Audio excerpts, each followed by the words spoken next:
Hey everyone, Andrew back again and welcome to another video, and as you can tell from the title, I'm here to do my Australian horror movie collection.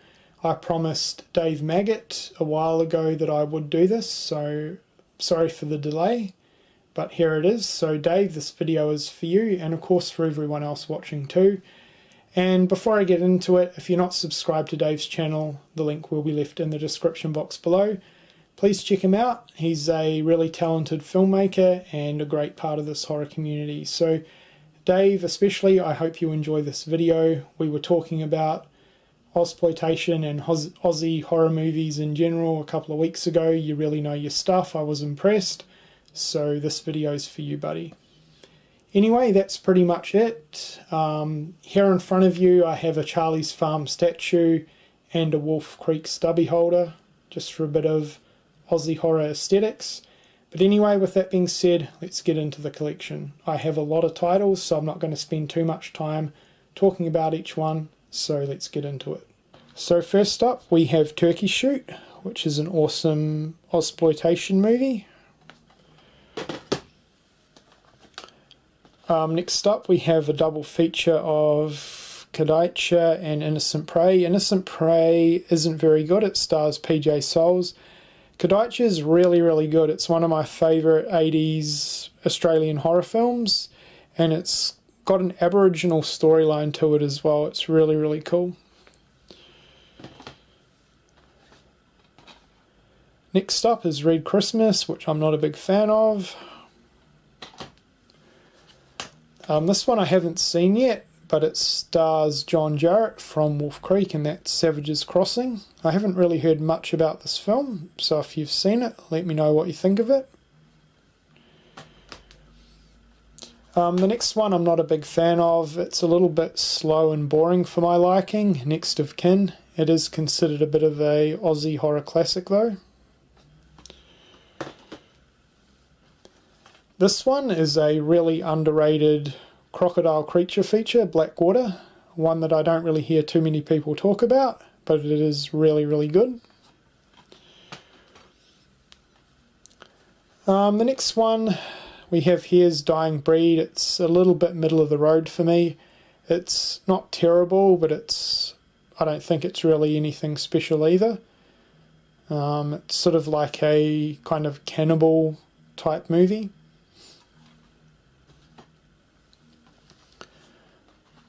Next up we have The Tunnel, which was filmed in the underground tunnels of Sydney.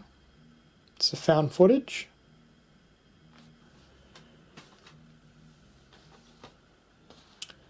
This one's really underrated, The Clinic.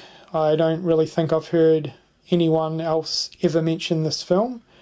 This was a nice surprise for me. I found it at a store over here called Big W a few years ago. It was a complete blind buy, and I wasn't even aware that it was an Australian film before I got home, but this one's really good. I'm not going to spend too much time talking about it because I have a lot of movies to get through, but definitely look this one up. The whole idea and premise behind this movie's really cool, so that's The Clinic. This one stars Rachel Ward. This is another bit of an older Aussie classic, Fortress. This one's really good. And the last one for this pile is another one that I'm still yet to see, and that's Initiation. I believe this is about an American who comes over to Australia from America, and he's sort of trapped in the outback. I think he has to seek help after something happens to his father. So that's Initiation. Okay, and next pile we have, first up is No Through Road.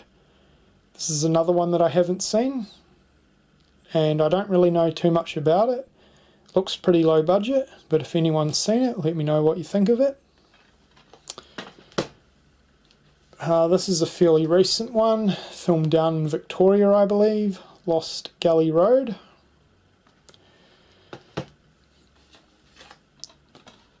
Then we have Out of the Shadows, which was filmed in my local area. I still haven't seen this one. I've been kind of putting it off because I've heard it's pretty average, but I'll definitely get around to it at some point. upgrade. This is a sci-fi horror film. This one's really, really good. It came out last year. Pretty underrated. One of my favourite zombie films, Wormwood, Road of the Dead. For once, a quote on the cover actually matches the film, Mad Max meets Dawn of the Dead, which is pretty much exactly what you get. This one is fantastic. There's meant to be a Wormwood television series happening, but it's kind of, I don't know what's happened to it. I haven't really heard anything. There's a short trailer for it. It looks awesome, but yeah, as I said, haven't heard anything about that one for years. But yeah, Wormwood, Road of the Dead is awesome.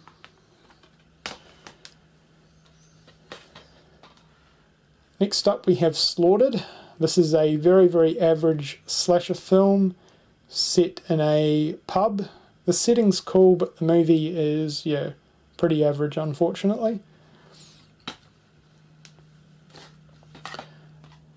Next up we have Scare Campaign. This is a different type of slasher. I really, really enjoyed this. This one sort of came out of nowhere, a hidden gem, I guess.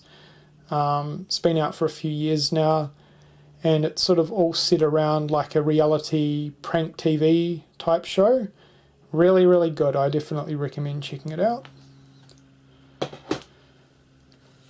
The next two films need no introduction. Wolf Creek 2.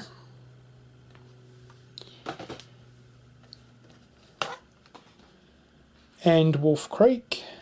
Two absolute Aussie classics. I also own both seasons of the television version too, which I forgot to get, but they are sitting on my shelf, so I do own those. And I definitely recommend them too. The TV series is really, really good. And to go along with the statue, we have the awesome slasher flick, Charlie's Farm. I really hope we get a sequel to this one really, really soon, because this was awesome. If you haven't seen it, and if you're a fan of the Hatchet series, it's pretty much the Aussie version of Hatchet, so really, really awesome. The next one here is pretty underrated. It stars Molly Ringwald and Kylie Minogue, and that's Cut. This one's really, really cool. It's a slasher film centered around a movie. So there's like a movie being shot and then there's a killer about. Really, really cool. I haven't seen it in a while, but I can remember the ending being really, really good too. So that's Cut. Unfortunately, another slasher film. However, this one is really, really shitty. That is Nightmares. This one's weird. It's like a slasher, but then it's kind of got Italian giallo elements to it as well. Not good. Not a fan of this one. And the last for this stack, this slasher, we're ending on a high note, is fantastic. It's super low budget, The Killage, but this one is really, really good. I highly recommend this one. Okay, third pile, we have Dead End Drive-In. This is the Arrow video release, which is a fantastic release. This is another really, really awesome Ausploitation movie by the director Brian Trenchard-Smith, who is well known for his Aussie Ausploitation. Great director, and yeah, this movie is really, really good. Next up we have Undead. This movie could have been a hell of a lot better. The first half, this is a zombie film by the way, and yes, this movie does feature the 3-barreled shotgun from the cover, which is an awesome scene by the way. This movie's weird though. It starts off as a pretty typical, really good zombie film actually, but then the second half it turns into some weird sci-fi thing and it doesn't work and it kind of ruins the movie, so that's a shame. This is a 70s Aussie classic, Thirst, a vampire movie. Storm Warning. This is a really, really good revenge style movie with some fantastic gore sequences. Absolutely fantastic movie right here, Snowtown. This is actually a serial killer film based on one of the most notorious and infamous crime stories in Australia about a couple of people who lived in South Adelaide, and they basically killed off a lot of people and buried their bodies in acid in a abandoned bank in Snowtown. Really, really good. This is a hard, brutal watch, but it is really good. Next up we have Rogue, which is a fantastic crocodile creature feature, and the crocodile looks awesome in this. He is huge. The Reef, which is my favourite shark movie next to Jaws, really, really good. Next up, this one is one that I don't really hear too many people talk about. It's definitely underrated. It's called Red Ink or Red Incorporated, and I believe the US title's Inhumane Resources. This one's sort of set in an office about an office manager who keeps his workers held hostage. He's gone kind of nuts. Really, really good though. This one I haven't seen, but I've heard it's pretty good. The Pact. This is a werewolf movie.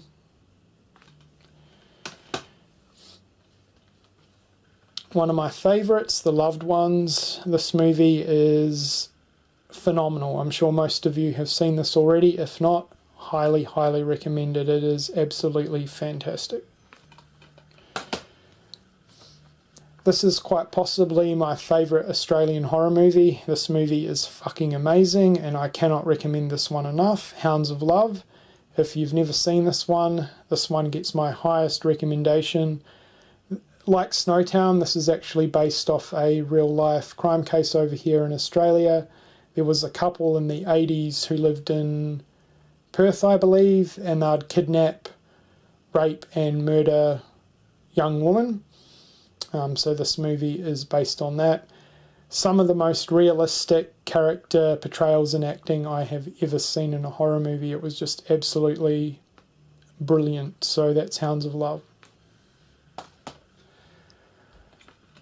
I haven't seen this, and I really need to, because Chris Sun, who did Charlie's Farm and Boar, directed this one. It's Daddy's Little Girl. I've heard this is a really, really good revenge movie. And speaking of Chris Sun, last for this pile we have Boar, which is a really, really good killer pig creature feature. I had a lot of fun with this one. Okay, and the last stack here. I told you there was a lot. We have the Babadook, which is really, really good. I know this one has mixed opinions by some people, but I really, really liked it. Next up we have Road Games with Jamie Lee Curtis. It's been quite a while since I've seen this, so I don't remember it too well. Definitely one that I need to rewatch.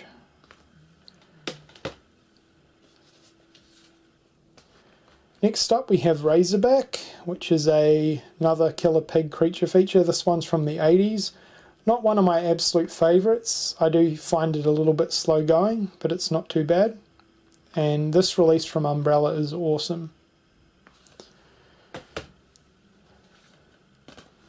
Patrick, this is the remake, which this one's okay. And then we have the original Patrick from the 70s. This one's a little on the boring side for me. Not a lot really happens, but it's not terrible.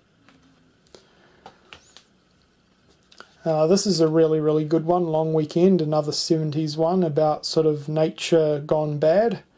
Really, really good stuff, Long Weekend. This one is extremely underrated. It's The Horseman. This one is a revenge movie about a father who's seeking revenge after her daughter's been killed by a porno ring. This one's really, really good. Really realistic, really gritty, and there's some brutal revenge sequences within this film as well, so highly recommended. Fair Game. This one is also really, really good. Kind of a little bit similar to the stuff like I Spit on Your Grave and Last House on the Left, that sort of thing, but not quite as brutal as that. But this one's really good. one of my favourites, Dark Age, another crocodile creature feature starring John Jarratt. This one's from the late 80s. Really, really good. This one came out last year, I believe, Cargo. This is a really, really interesting take on the zombie genre. I really, really enjoyed this one a lot. This one has a lot of Aboriginal elements and storyline running through the film as well, and that works really, really well. Some fantastic scenery of the outback. If you have not seen this and you have Netflix, it's available on that, so I definitely recommend checking it out. Really, really good. Body Melt. This one's a lot of fun. And last for this collection and video, this isn't a movie, but it is a documentary that I wanted to show, not quite Hollywood. This is a really, really good documentary on Ausploitation. So if you're an Ausploitation fan and you've never seen this one, I definitely recommend it. Okay, so there you go. That was my Australian horror movie collection. Let me know what some of your favourite Aussie horror movies are in the comments section below. I hope you've enjoyed the video, and thank you for watching.